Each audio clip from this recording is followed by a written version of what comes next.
کیسے زندگی، آؤ علماء سے پوچھ لیں، آئے جو مشکل پیش کوئی،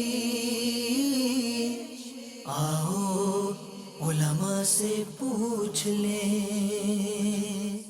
الحمدللہ رب العالمین والصلاة والسلام علی سید المرسلین، اما بعد فاعوذ باللہ من الشیطان الرجیم، بسم اللہ الرحمن الرحیم۔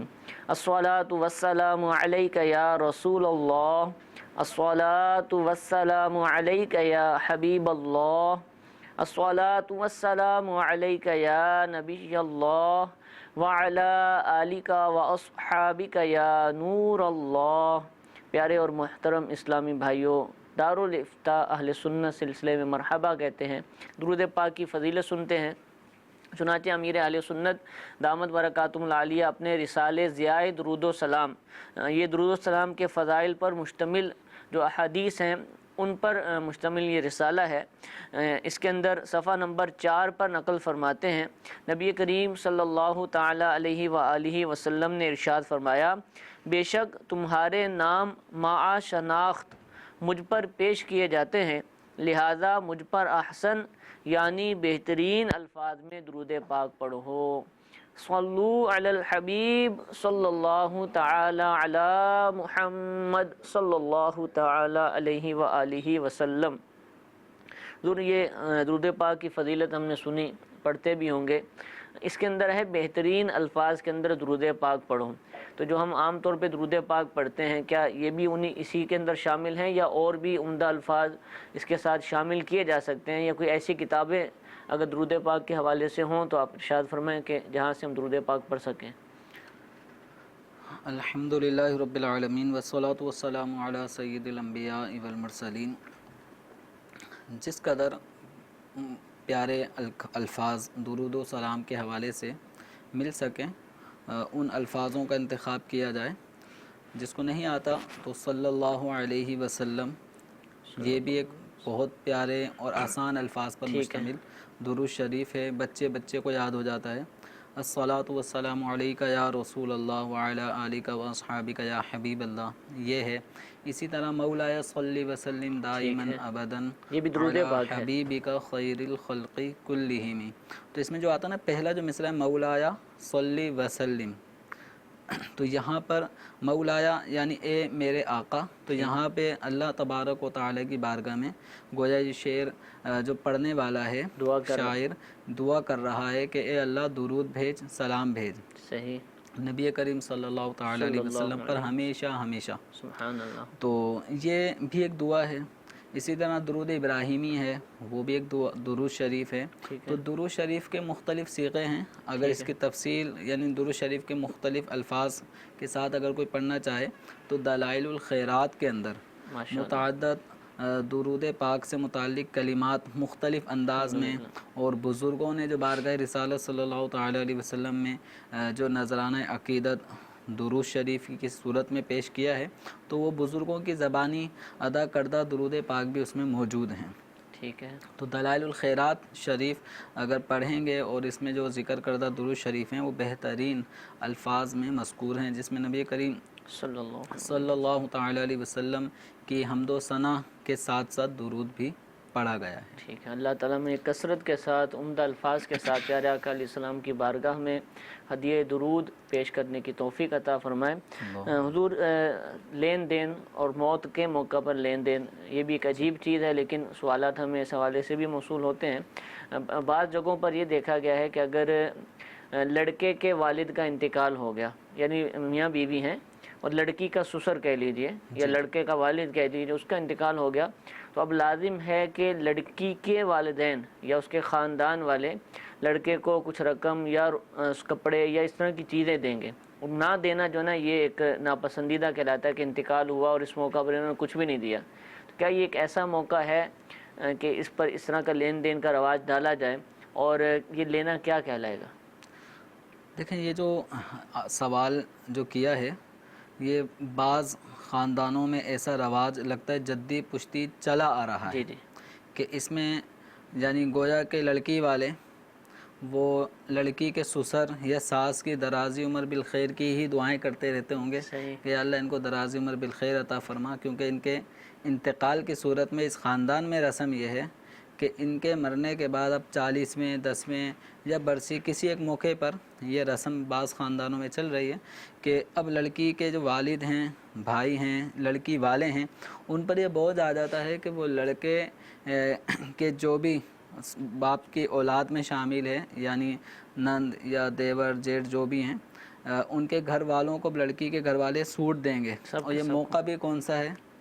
انتقال ہوا ہے. انتقال کا، افسوس کا یہ موقع. کوئی خوشی کا ایسا موقع نہیں ہے کہ جس میں دینا لینا ایک عقل بھی کہے چلیں کسی حد تک گنجائش دینے لینے کی بننی چاہیے، بنتی ہے، لیکن یہاں یہ تو ایک موقع ایسا ہے کہ انتقال کسی کا ہوا، غم کا پہاڑ کسی پہ ٹوٹا، اور اس کا اثر مزید دوسرے خاندان پہ یہ پڑ رہا ہے کہ اب لڑکی کے گھر والوں پہ لازم ہے کہ ان کے ایک ایک فرد کو سوٹ پیس بھی دیں.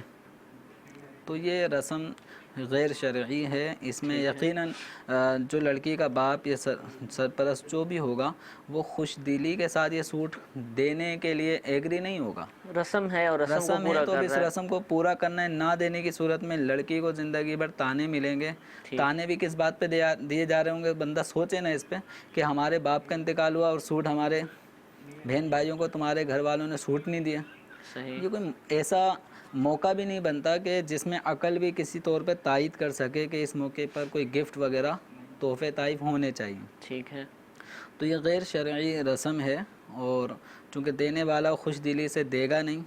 ایک سوٹ بھی اگر سستے سے سستا بھی لیا جائے جو پہننے کے قابل ہو تو 800-700 سے کم نہیں ہوگا. اور ایسی جگہوں پر تو اچھا ہی دینا پڑتا ہے. اگر سسرال میں بیٹی کے سسرال میں ہلکا دیا تو کیسے بات چلے گی؟ پھر تو وہ یہ ناک کٹتی رہے گی. 1000 کا بھی پھر سمجھ لیں کہ نہیں ہوگا. اگر گھر کے اندر 12 افراد ہیں تو 12 سوٹ کا مطلب سیدھا 12,000 کا خرچہ ہے. ٹھیک ہے. تو یہ شریعت اعتبار سے جب اس طرح کی رسمیں جب شریعت نے مشروع نہیں کی اور اس میں ایک فرد پر ایک بوجھ واضح طور پہ آ رہا ہے اور وہ دلی طور پہ اس پہ راضی بھی نہیں ہوگا، اور نہ کرنے کی صورت میں اس کے اوپر طعن و تشنیع اس پہ کی جائے گی، اس کی عزت کو نشانہ بنایا جائے گا، تو یہ رسم پھر یوں بھی ان زاویوں سے ناجائز ہو جاتی ہے. ٹھیک ہے. تو اس رسم کو ختم کریں. تو اس میں خاندان کے بڑے افراد جو ہیں وہ آگے بڑھیں، اپنا کردار ادا کریں کہ مرنا اس کو بھی مرنا ہے، اس کو بھی مرنا ہے. تو یہ رسم ختم ہونی چاہیے ہمارے خاندان سے کہ گویا اس رسم کو بھی ختم کر دیں، اس کا بھی انتقال کروا دیں. ٹھیک ہے. کہ اب ہمارے خاندان میں کسی کے بھی موت کی صورت میں، فوتگی کی صورت میں کسی دوسرے فرد پر کوئی بھی ایسا بوجھ لازم نہیں کیا جائے گا. ٹھیک ہے. حضور آپ نے کپڑوں کے لین دین کی بات کی. ایک اور بھی رسم بعض خاندانوں میں ہے، وہ بھی کپڑوں کے حوالے سے.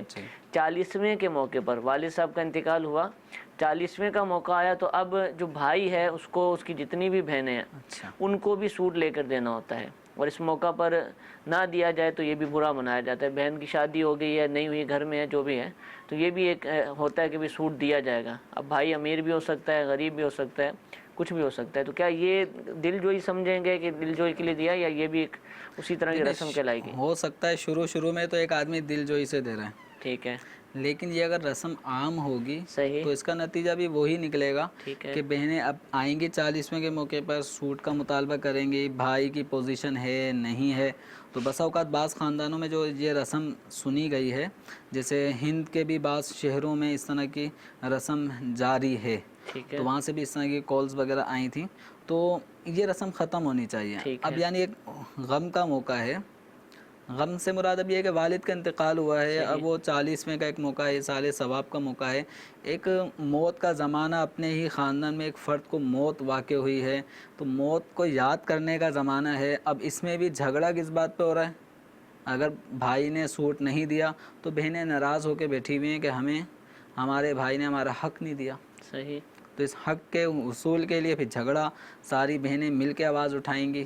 تو اس طرح تو بھائیوں کی عزت کے جنازے نکلتے ہیں. تو جہاں پر یہ کیفیت ہو کہ بھائی دینے کی موڈ میں نہیں ہے، پوزیشن میں نہیں ہے، اور بہنیں بضد ہیں کہ لے کر ہی جائیں گی ورنہ جو بھی ڈنڈورا پٹتا ہوگا، تو یہ سب غیر شرعی امور ہیں، ایذائے مسلم ہے.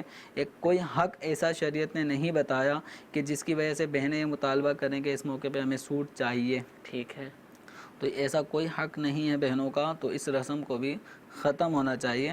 ہاں بھائی اپنے والد کے ایصال ثواب کے لیے غریبوں میں اگر اس طرح کوئی لباس سوٹ پیس تقسیم کرے کہ اب یہ مسلمان کی ستر پوشی ہوگی، پھر یہ ایک مسلمان نمازی بھی ہے، نیک و کار بھی ہے، وہ یہ کپڑے پہنے گا اور نماز پڑھے گا، دیگر عبادات کرے گا، تو یوں والد صاحب کو بھی ثواب پہنچے۔ ٹھیک ہے، تو اس طرح کی رسمیں عام طور پہ اس طرح رکھا جاتا ہے، کچھ نہ کچھ میت کے 40ویں کے موقع پر کوئی سوٹ، اگر وہ مطلب جو چیزیں لباس کے طور پہ استعمال کرتا تھا تو عام طور پہ اسی ٹائپ کے لباس وہ ایصال ثواب میں غریبوں کو دیے جاتے ہیں۔ خواتین کا انتقال ہوتا ہے تو لیڈیز سوٹ اس طرح کا اہتمام کر کے کسی غریب عورت کو دے دیا جاتا ہے۔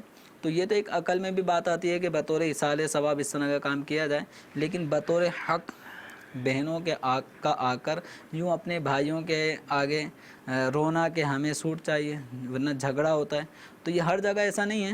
چونکہ ہمارا دارالفتہ اہل سنت یا مدنی چینل کے ذریعے سے یہ چونکہ دنیا کے کونے کونے میں جہاں جہاں مسلمان بستے ہیں، مدنی چینل کی بھی وہاں تک رسائی ہے، مختلف لوگ مختلف ممالک میں مدنی چینل دیکھ رہے ہوتے ہیں، تو جہاں جہاں یہ رسمیں ہیں تو مدنی چینل ان سب حوالے سے مدنی چینل کے ذریعے سے ایک شرعی حکم عام کیا جا رہا ہے۔ تو اس طرح کی رسم جہاں پر ہے تو اس کو ختم ہونا چاہیے۔ اچھا، اسی طرح ایک اور بھی سوٹ کا معاملہ ہمارے پاس میسیج بھی آیا تھا، وہ یہ ہے کہ عدت جب والدہ کی عدت ختم ہوتی ہے یا عورت کی عدت کہہ لیں، لیکن والدہ کے ساتھ خاص تھا وہ سوال، تو اس وقت بھی بیٹوں پر اولاد پر یہ ہوتا ہے کہ بھی اس کو سوٹ لے کر دینا ہے، یعنی یہ بھی ایک رسم کے طور پر ہے۔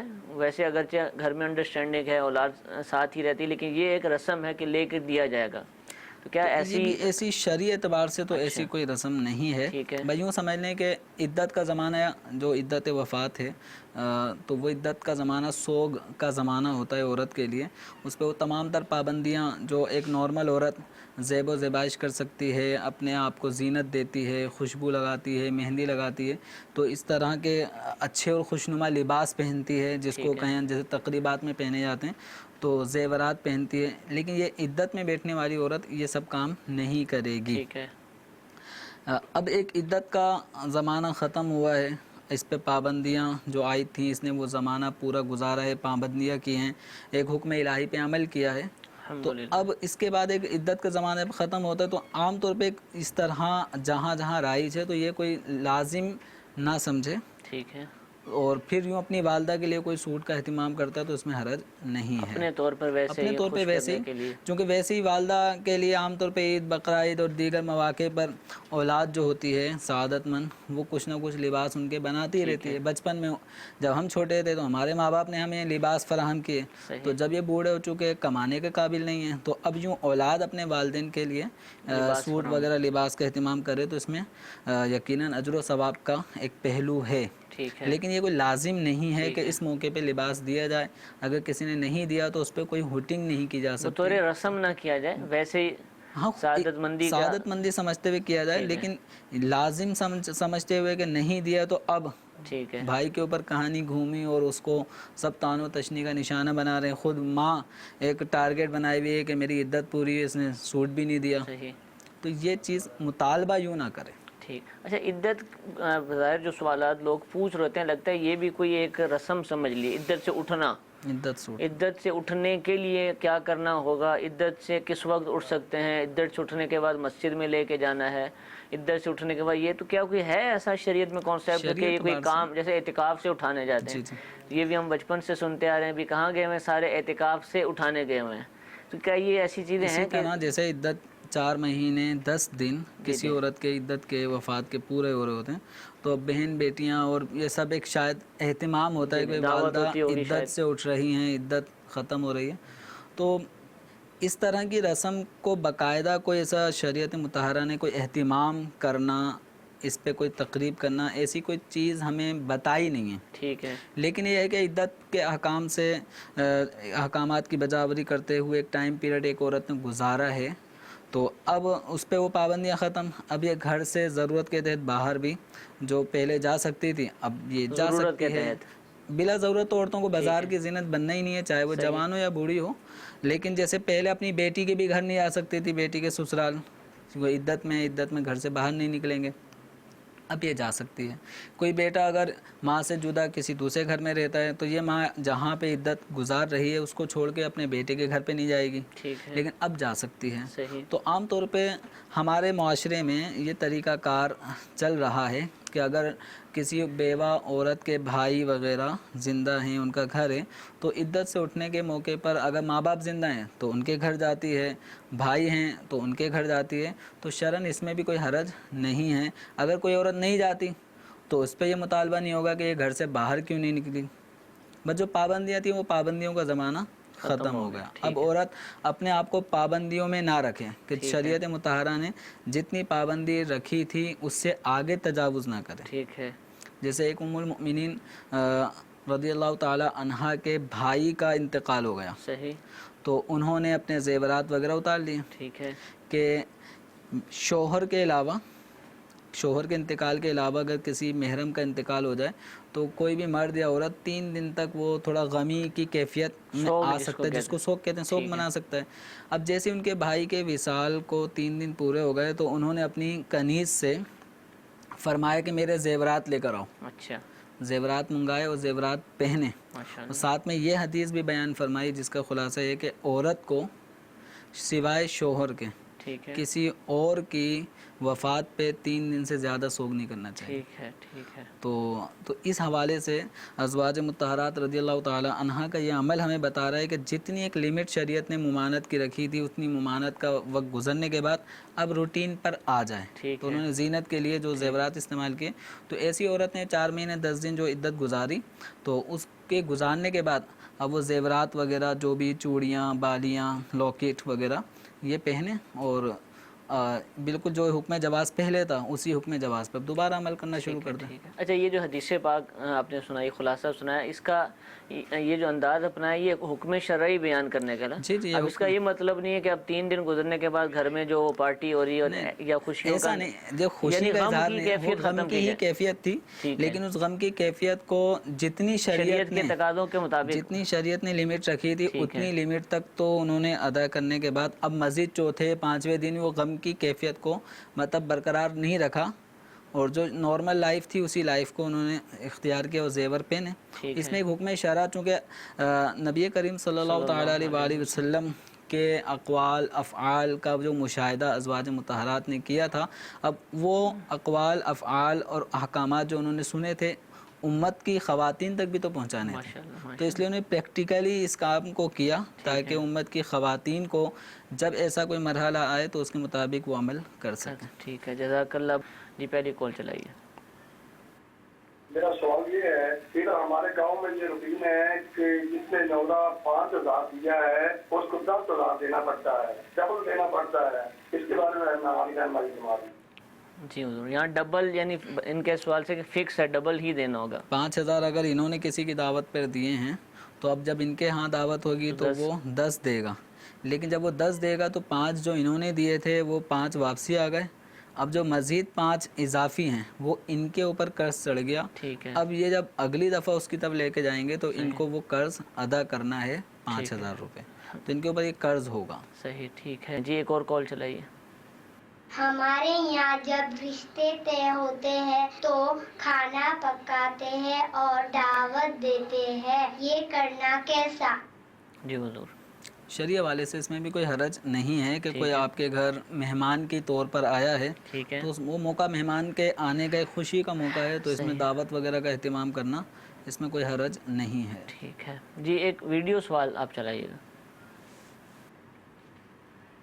مفتی صاحب، میرا سوال یہ ہے کہ میں نے سنا ہے کہ قبر میں مردہ عیسائی ثواب کے لیے منتظر ہوتا ہے، کیا یہ صحیح ہے؟ جی حضور، انہوں نے سنا ہے تو کیا ٹھیک سنا ہے؟ اس مضمون کی روایت امام بیہقی رحمۃ اللہ علیہ نے شعب الایمان کے اندر ذکر فرمائی ہے، جس کے الفاظ کو جس طرح ہے کہ نبی کریم صلی اللہ تعالیٰ علیہ وسلم نے ارشاد فرمایا کہ مردہ جب قبر کے اندر ہوتا ہے تو اس کی حیثیت ایسی ہوتی ہے جیسے کوئی غرق ہو رہا ہو پانی میں اور وہ مدد کے لیے پکار رہا ہوتا ہے، تو جس طرح غرق پانی میں ہونے والا شخص مدد کے لیے چیخ و پکار کر رہا ہوتا ہے بچاؤ بچاؤ، تو مردے کی کیفیت کچھ ایسی ہی ہوتی ہے، اور وہ دعا کا طلبگار ہوتا ہے کہ اس کے والد کی طرف سے یا اس کی ماں کی طرف سے، اس کے بھائی کی طرف سے، اس کے دوست کی طرف سے کوئی دعا اس کو پہنچے، تو حدیث مبارکہ میں فَإِذَا لَحِقَتْ ہو کہ جب اس کو اس کے باپ، بھائی، ماں، دوست وغیرہ کی طرف سے دعا پہنچتی ہے،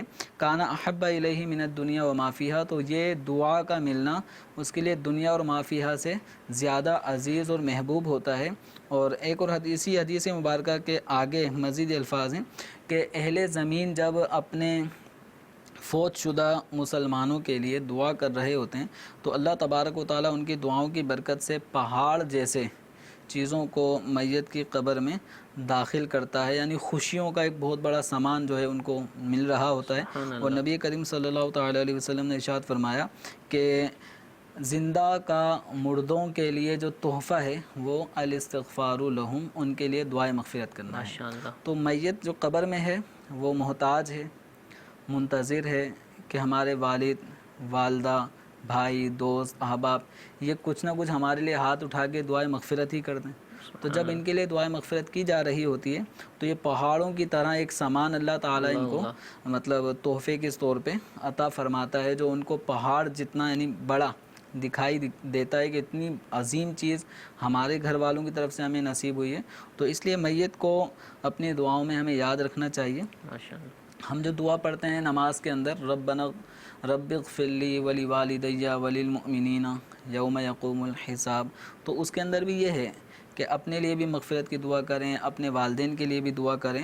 اور یہ دعائے ابراہیم ہے، ٹھیک ہے، حضرت ابراہیم علیہ السلام کی دعا کو ہم نماز میں پڑھ رہے ہوتے ہیں تحیات کے موقع پر، تو ابراہیم علیہ السلام جو اللہ کے نبی ہیں وہ اپنی بخشش کے ساتھ ساتھ اللہ تعالیٰ کی بارگاہ میں اپنے والدین کے لیے بھی بخشش کی دعا کر رہے ہیں، بلکہ مسلمانوں کے لیے بخشش کی دعا کر رہے ہیں۔ تو ایک نبی علیہ السلام کی یہ سنت ہے کہ والدین کے ساتھ ساتھ مسلمانوں کے لیے بھی وہ دعائے مغفرت کرتے ہیں۔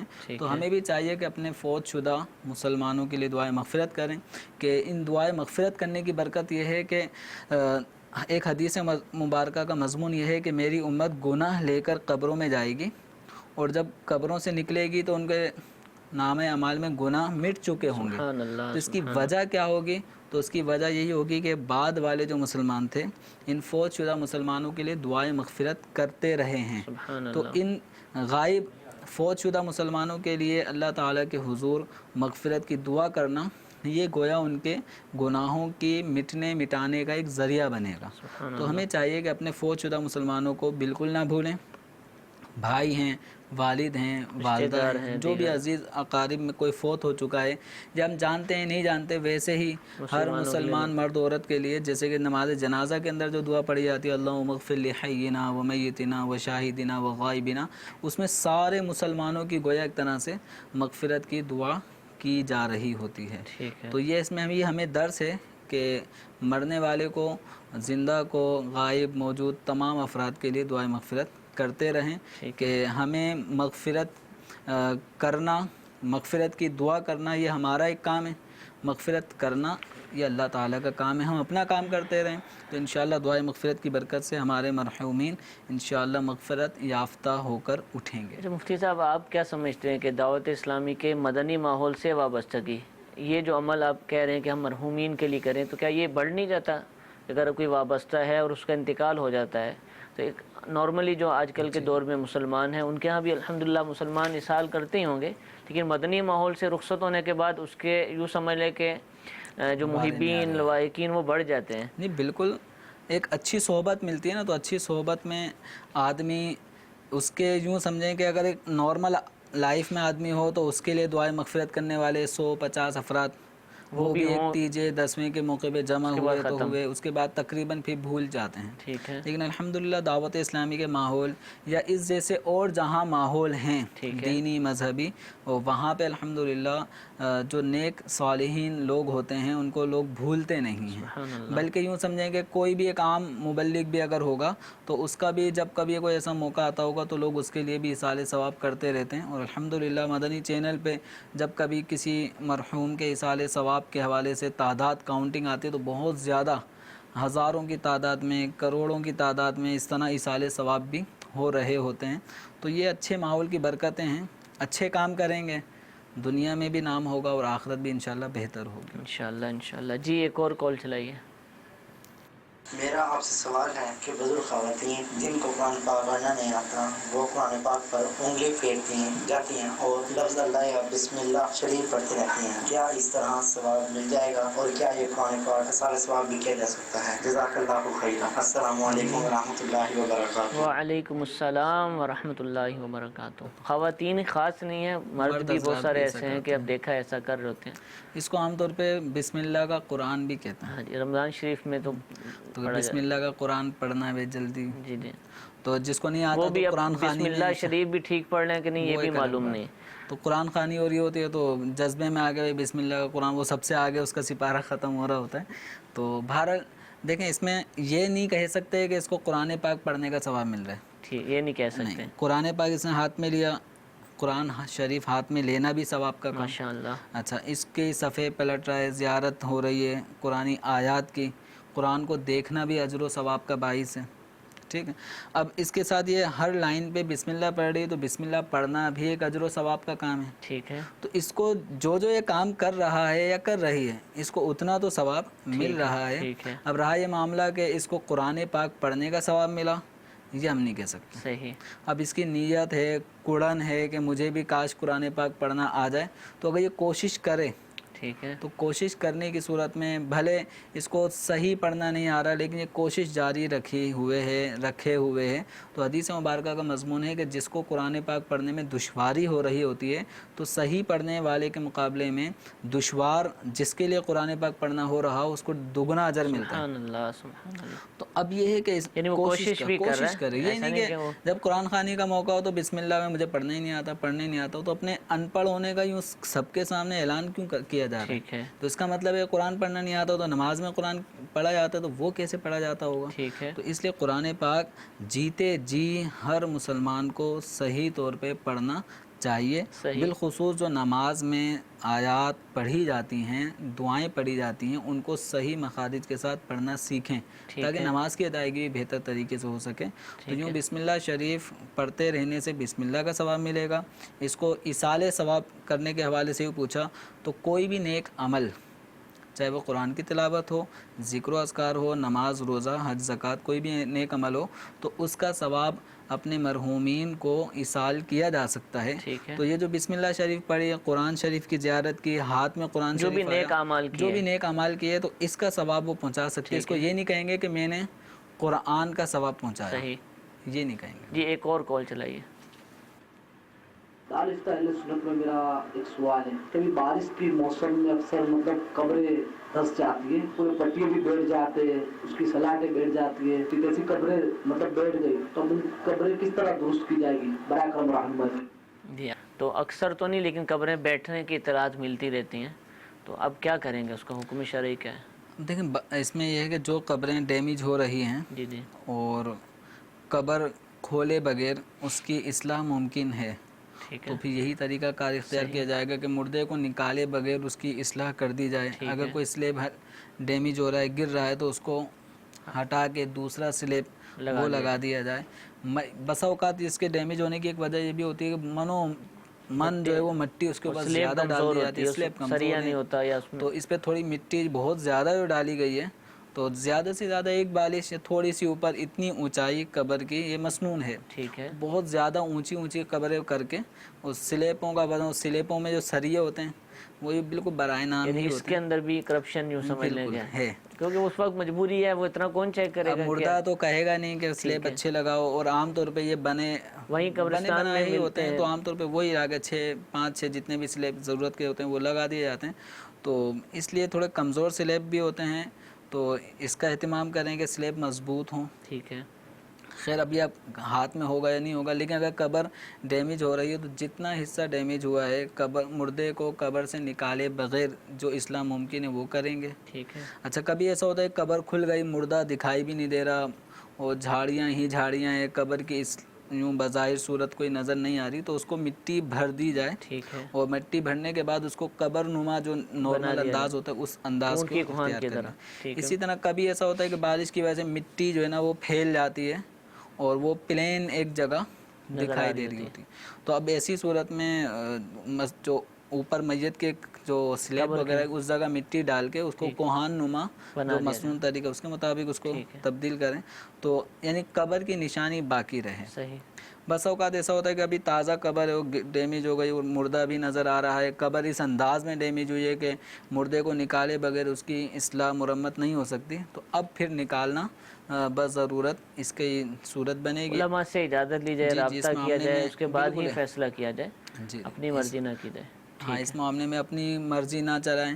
تو بس اوقات ایسا ہوتا ہے واقعتاً عالم سے ہی, جو مفتی ہیں, عالم ہیں, جو علم دین جانتے ہیں, ان سے رابطہ کیا جائے, ان سے ہی رابطہ کیا جائے. ٹھیک ہے, جزاک اللہ. اچھا حضور, ایک دو سوال وہ جو ہمارا موضوع چل رہا تھا, ایک صورت یہ ہوتی ہے, لین دین تو نہیں کہیں گے لیکن کسی پر پیسے لازم آنے کی صورت, کہ جب انتقال ہوتا ہے, والد کا جیسے انتقال ہو گیا تو اس وقت اعلان ہوتا ہے کہ اگر کسی نے میت سے کچھ وصول کرنا ہے, لینا ہے, کچھ آتا ہے تو اس کے اولاد سے رابطہ کیا جائے. تو اب کیا اس اعلان کے بعد اولاد پر شرعاً اس کے والد کا یا جو بھی اس کے تھے ان کا قرض لازم ہو جائے گا, دینا لازم ہو جائے گا؟ اس اعلان کا نتیجہ یہ ہے کہ کئی لوگ اعلان ہی نہیں کرتے, آگے نہیں بڑھتے کہ بھی میں نے اعلان کر دیا نا تو اب یہ میرے گلے آ جائے گا, اور اتنی استطاعت نہیں ہے کہ میں بعد میں یہ کر سکوں. 2-3 لڑکے ہیں, اب کوئی بھی ایک اعلان کرنے سے ڈر رہا ہے کہ سارے میری طرف ہی آ جائیں گے. جی, تو یہ کیا ہے, اس میں حکم شرعی کیا ہے؟ دیکھیں, مرنے والے کے مال میں بنیادی طور پہ جو تصرفات کیے جاتے ہیں ان میں چند چیزیں ہیں. سب سے پہلے اس کے تجہیز, تکفین وغیرہ کے معاملات ہوں گے. صحیح. اس کے بعد پھر جو اس کے اوپر قرضہ ہے اس قرض کی ادائیگی ہوگی, اس نے جو وصیت کی ہے اس وصیت کا نفاذ 1/3 مال میں ہوگا. پھر چوتھا نمبر ہوتا ہے وراثت کی تقسیم کا. ٹھیک ہے. اب جس آدمی نے مثال کے طور پہ چھوڑے ہیں 5 کروڑ کی جائیداد اس نے چھوڑی ہے اور اس کے اوپر قرضہ ہے 4 کروڑ کا, جو لوگوں کا قرضہ اس نے ادا کرنا تھا نہیں کیا اور اس دنیا سے چلا گیا, تو اب اس کے مال میں جو قرض خواہ ہیں وہ وراثت کی تقسیم پر مقدم ہیں. ٹھیک ہے. تو اب اگر کوئی اعلان کرے یا نہ کرے وہ تو قرض تو ادائیگی کرنی ہے. ٹھیک ہے. وہ ورثہ کو اب یہ ایسا نہیں ہے کہ کسی خاص وارث کے اوپر لازم ہے, یعنی باپ نے جو قرض لیا وہ اولاد پہ لازم ہے کہ اس کی ادائیگی اپنے مال سے کریں, تو اولاد پر اپنے مال سے اپنے والد کے قرض کی ادائیگی لازم نہیں ہے. ٹھیک ہے. ٹھیک, اگر کوئی نہیں کرتا اولاد میں تو اولاد گناہ گار نہیں ہے, لیکن باپ کے اپنے چھوڑے ہوئے مال میں سے پہلے اس کی قرض کی ادائیگی کی جائے گی, پھر وراثت کی تقسیم ہوگی.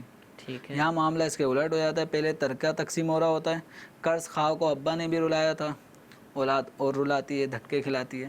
تو یہ قرض کی تقسیم, قرض کی ادائیگی وہ وراثت کی تقسیم سے مقدم ہے. تو اس لیے ورثہ کو اعلان کرنے میں ڈرنا نہیں چاہیے. اگر والد مال نے نہیں چھوڑا ہے, مال نہیں ہے, نہیں پتہ کہ والد صاحب نے چھوڑا ہی کچھ نہیں اور قرض موجود ہے, تو اب کیا ہے اس کے حوالے سے؟ اس صورت میں اولاد پہ لازم نہیں ہے کہ اپنے والد کا قرضہ ادا کریں, شرعی طور پر شرعی اعتبار سے لازم نہیں ہے. اگر وہ اپنے والد کا قرضہ ادا نہیں کرتے تو یہ گناہ گار نہیں ہے. لیکن اولاد کو یہ سوچنا چاہیے کہ ہمارے والد نے سردی گرمی میں, ہماری بیماری میں ہمارا خیال کیا, اور ہوتا ہے عموماً قرض بھی اولاد ہی کی وجہ سے لیا ہوتا ہے. تو اب اولاد کو چاہیے کہ اپنے والد کے اس موقع پر کہ جب وہ قبر میں چلے گئے, قرض کی ادائیگی نہیں کی, اور یہ ایسا ایک موقع ہوتا ہے کہ قرض اپنے ذمے ہو اور بندہ دنیا سے چلے جائے, تو نبی کریم صلی اللہ تعالیٰ علیہ وسلم مقروض مدیون افراد کے جنازہ پڑھنے سے انکار فرما دیا کرتے تھے. تو صحابہ آگے بڑھ کے کہتے تھے کہ یہ قرض میں ادا کر دوں گا, آپ جنازہ پڑھا دیں, آپ اس کو اپنے دعائے خاص سے محروم نہ رکھیں. تو یعنی یہ صحابہ کی بھی کوشش ہوتی تھی کہ یہ جب قبر میں جائے تو قرض اس کا ادا ہو چکا ہو یا کوئی ذمہ لے لے. تو اولاد کو چاہیے یہ آگے بڑھے, سعادت مندی ہے کہ اپنے ماں باپ کے اوپر موجود قرض کی ادائیگی میں مطلب یہ آگے بڑھے. اگرچہ باپ نے کچھ نہیں چھوڑا اور انہی کی خاطر اس نے قرض لیا ہوگا, کوشش کر کے ادا کریں گے, انشاءاللہ ادا کر دیں گے. تو یہ سعادت مندی ہے, لے لیا جائے اس کے اندر سارا کچھ.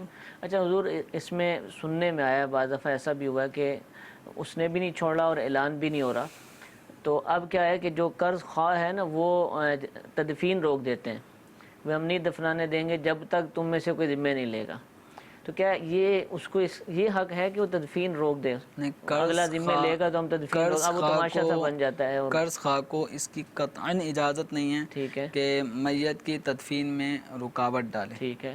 یہ گویا سارے 5-6 اس قرض کو لگ رہا ہوتا ہے نا بھائی اب یہ اندر چلا گیا اور ابھی تک اعلان بھی نہیں ہوا اور کسی نے ذمہ بھی نہیں لیا، بعد میں میں کس سے لیتا پھروں گا؟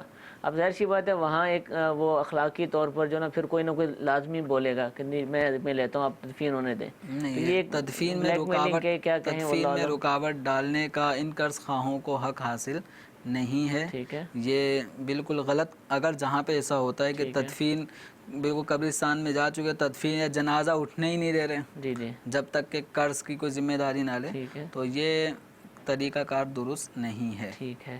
اللہ تعالیٰ ہمیں حکم شریعت پر عمل کرنے کی توفیق عطا فرمائے.